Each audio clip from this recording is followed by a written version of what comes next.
Hello everyone, how are you all? I hope you guys are doing well.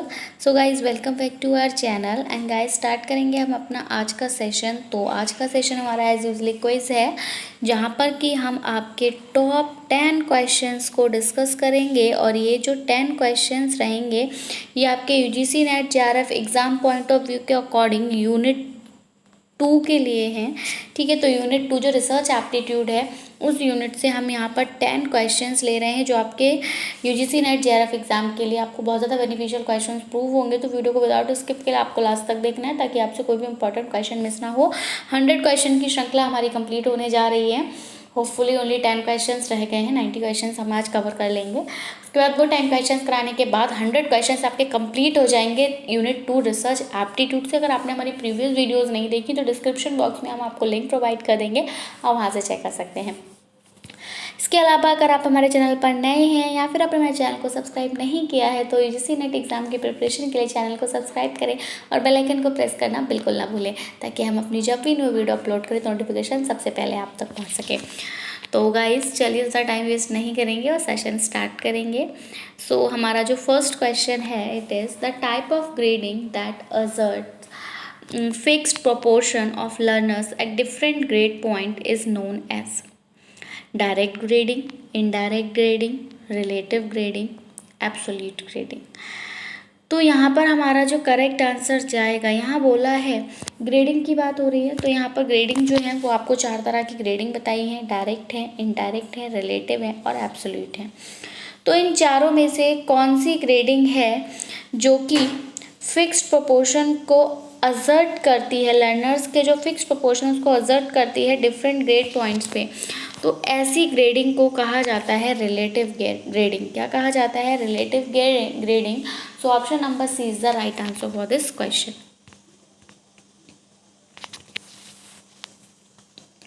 विभिन्न grade बिंदुओं पर शिक्षार्थियों के निश्चित अनुपात पर जोर देने वाले ग्रेडिंग के प्रकार को क्या कहा जाता है? प्रत्यक्ष ग्रेडिंग कहा जाता है, प्रत्यक्ष ग्रेडिंग कहा जाता है, सापेक्ष ग्रेडिंग कहा जाता है या पूर्ण ग्रेडिंग कहा जाता है? तो option number C is the correct answer for this question, it is सापेक्ष grading. Question number 2, dash refers to inferring about the whole population. यहाँ पर कुछ ऐसा आएगा जो रेफ़र करता है कि जितनी भी पॉपुलेशन आप उसको इन्फर कर रहे हैं, किसकी बेसिस पे? ऑब्जर्वेशन की बेसिस पे। और ये ऑब्जर्वेशन कैसे बनती हैं? स्मॉल पार्ट में बनती हैं। तो कौन सा इन्फेरेंस आएगा? डिडक्टिव, इंडक्टिव, स्यूडो इन्फेरेंस या फिर ऑब्जेक्टिव इन्फेरेंस? तो मैं आपको काफ़ी बार, अगर आप यहाँ पर देखेंगे तो यहाँ पर बोला है कि पूरी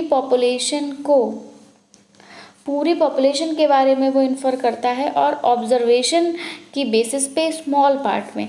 तो यहाँ पर अगर आप देखेंगे तो आप पूरा कंसेप्ट बता रहे हो। ये जो होल पॉपुलेशन है, ये होल पॉपुलेशन सिग्निफाई कर रही है आपके कंसेप्ट को।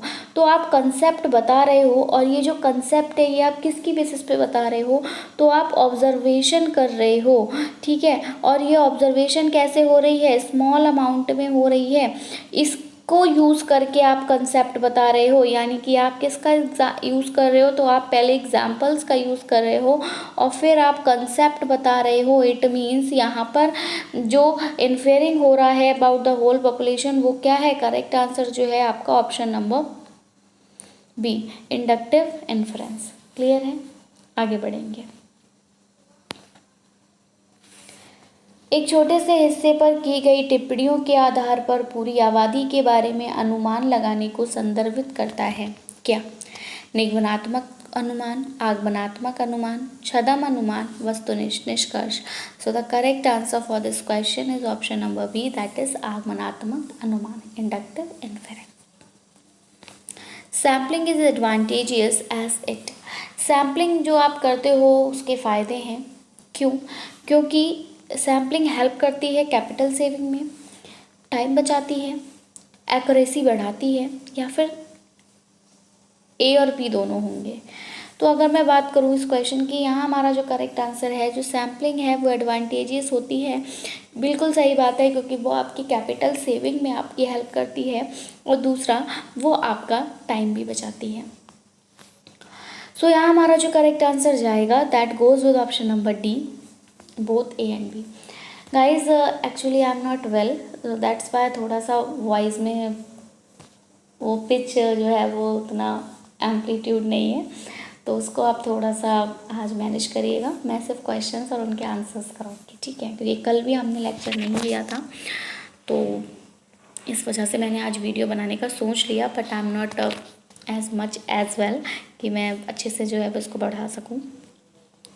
नमूना लेना फ़ायदेमंद है, तो नमूना लेना फ़ायदेमंद क्यों है? क्योंकि आपकी पूंजी बचत में मदद करता है, समय बचाता है, सटीकता बढ़ाता है, या दोनों। तो बिल्कुल भैया पूंजी बचत में मदद करता है और समय को जो है वो उसका सदुपयोग करता है, समय बचाता है। So option number D is the correct answer for this question. Random sampling is helpful as it is. Random sampling जो है वो मददगार होती है, क्यों? क्योंकि an economical method of data collection, क्योंकि ये जो है रैंडम सैम्पलिंग ये इकोनॉमिक मेथड है डेटा को कलेक्ट करने का, इसलिए। या फिर फ्री है पर्सनल बायसेस यहाँ पर कुछ नहीं होते। रीजनेबली अगर हम बात करें तो एक्यूरेट होती है, या फिर ये सभी। तो रैंडम सैम्पलिंग मैं आपको काफ़ी बार बता चुकी हूँ कि रैंडम सैम्पलिंग बेसिकली होता क्या है कि जैसे मान लीजिए कि आपको क्लास में 2 या 3 स्टूडेंट्स को सिलेक्ट करना है। आपको बोला गया कि पूरे क्लास को आप लेकर नहीं जा सकते, आप कहीं भी कोई भी कंपटीशन हो रहा है या फिर कोई भी आप कहीं टूर वूर पे लेके जा रहे हैं, तो ये बोला है कि एक क्लास से 4 स्टूडेंट्स जाएंगे, 5 स्टूडेंट्स जाएंगे, एक रूल बनाया है। अब भैया आप किसी बच्चे के साथ पार्शियलिटी नहीं कर सकते, आपके लिए सारे स्टूडेंट्स क्लास के, अगर 30 स्टूडेंट्स क्लास में हैं तो वो 30 स्टूडेंट्स आपके लिए इक्वल हैं। तो इन केसेस, ऐसे केसेस जब होते हैं तो हम वहाँ पर रैंडम सैम्पलिंग करते हैं। तो अगर मैं आपसे बोलूँ आपको क्लास में सैम्पलिंग करनी, तो आप रैंडम सैम्पलिंग किस बेस पे करोगे? चिट्स लगा लोगे आप, ठीक है, सबके सारे बच्चों की चिट्स लगा के आपने जो 4 चिट्स उठा ली, वही 4 बच्चे जो है आपके सिलेक्ट हो गए। तो ये क्यों ऐसे हेल्प करती है? तो ये देखिए हेल्प करती है बिल्कुल क्योंकि ये इकोनॉमिकल मेथड है डेटा कलेक्शन का। दूसरा, इसमें कोई भी पर्सनल बायसेस नहीं हो सकता। अब आप इसमें ये नहीं कर सकते कि टीचर का कोई मान लीजिए भतीजा पढ़ रहा है तो वो अपने भतीजे को ही ले। अब ये चिट में अगर भतीजे का नाम आएगा तो भतीजा जाएगा, नहीं आएगा तो नहीं आएगा, ठीक है। तो पर्सनल बायस नहीं होता और एक्यूरेट होता है बिल्कुल, ठीक है। आप अपने मन से नहीं ले सकते, ठीक। तो ऑप्शन नंबर जो डी है वो यहाँ पर करेक्ट हो जाएगा। यादृच्छिक प्रतिचयन सहायक होता है क्योंकि ये डेटा संग्रह का एक किफ़ायती तरीका है, बिल्कुल है। व्यक्तिगत पक्षपात से मुक्त है, हाँ। उचित रूप से सटीक है, यस। एंड उपरोक्त सभी। So the correct answer for this question is उपरोक्त सभी। क्वेश्चन नंबर 5, टिपिट टेबल रेफर्स टू। देखिए टिपिट टेबल ये नई टेबल है, ठीक है। इसके बारे में मैं आपको सेपरेट वीडियो में जो है वो डिस्क्राइब कर दूंगी। तो टिपिट टेबल ये नया वर्ड आया है हमारे रिसर्च एप्टीट्यूड यूनिट 2 में। तो ये टिपिट टेबल जो है ये बेसिकली होती क्या है वो तो आप अभी जान लेंगे, और फिर इसका जो डिटेल में हम इसको सेपरेट वीडियो में डिस्कस कर लेंगे। तो टिपिट टेबल ऑफ रैंडम डिजिट्स है, table used in sampling methods, table used in statistical investigations, या फिर ऑल ऑफ द अबव। तो यहाँ पर ये जो टिपिट टेबल है बिल्कुल ये रैंडम डिजिट्स की टेबल है। इसका सैम्पलिंग मेथड में यूज़ होता है और ये स्टैटिस्टिकल इन्वेस्टिगेशंस पे यूज़ होती है, इसलिए हमारा करेक्ट आंसर जो है वो ऑप्शन नंबर डी है, ऑल ऑफ द अबव। टिपिट तालिका से तात्पर्य है यादृच्छिक अंकों की तालिका, नमूनाकरण विधियों में उपयोग की जाने वाली तालिका, सांख्यिकी जांच में उपयोग की जाने वाली तालिका, उपरोक्त सभी। तो यहाँ हमारा जो करेक्ट आंसर है वो है उपरोक्त सभी। Question number 6, type 1 error occurs if. पूछा है कि जो टाइप 1 की एरर होती है वो कब होती है? जब नल हाइपोथेसिस को रिजेक्ट कर दिया जाता है, जब वो सही हो, या the null hypothesis accepted even though it is false. हम नल हाइपोथेसिस को एक्सेप्ट कर लें चाहे वो गलती क्यों ना है। Both the null hypothesis as well as alternative hypothesis are rejected. जब आप नल और अल्टरनेटिव हाइपोथेसिस दोनों को रिजेक्ट करते हैं या फिर इनमें से कोई नहीं। तो करेक्ट आंसर है टाइप 1 की एरर आपको हमेशा याद रखनी है कब होती है, जब नल हाइपोथेसिस को रिजेक्ट कर दिया जाता है, जब वो सही हो। टाइप 1 त्रुटि तब होती है जब शून्य परिकल्पना को अस्वीकार कर दिया जाता है, बिल्कुल। भले यही ऑप्शन नंबर आपका सही है, चाहे भले ही वो सही हो। Dash is preferred sampling method for population with finite size. अगर हम फाइनाइट साइज़ की बात करें तो इनमें से कौन सा मेथड जो है वो ज़्यादा प्रेफर्ड माना जाता है sampling method? Area sampling, cluster, purposive या फिर systematic sampling? And the correct answer for this question is area sampling, क्योंकि फाइनाइट साइज, जब आपको एक इनफाइनाइट साइज मतलब कोई सीमा ही ना हो, लेकिन अगर एक सीमा है किसी साइज़ की तो आप एक एरिया के उस पर उसको करेंगे।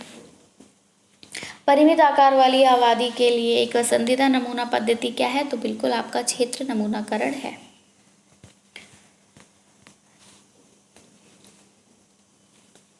Research and development become the index of development of country.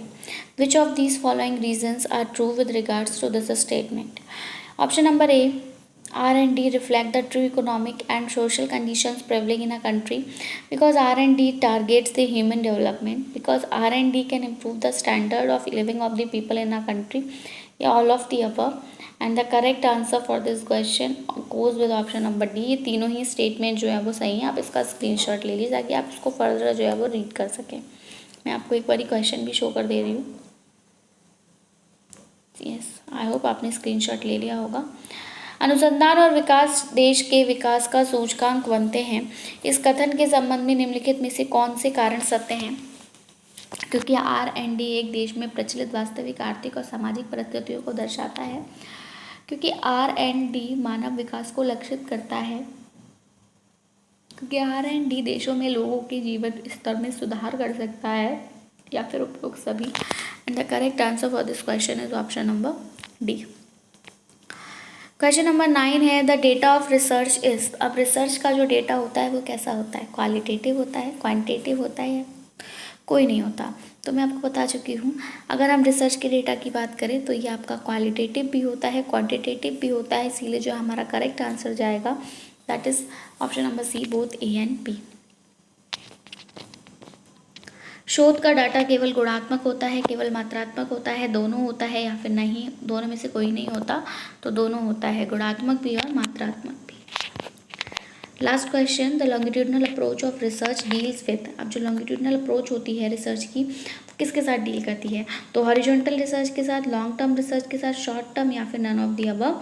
The correct answer is long term researches. So guys that's it from my side.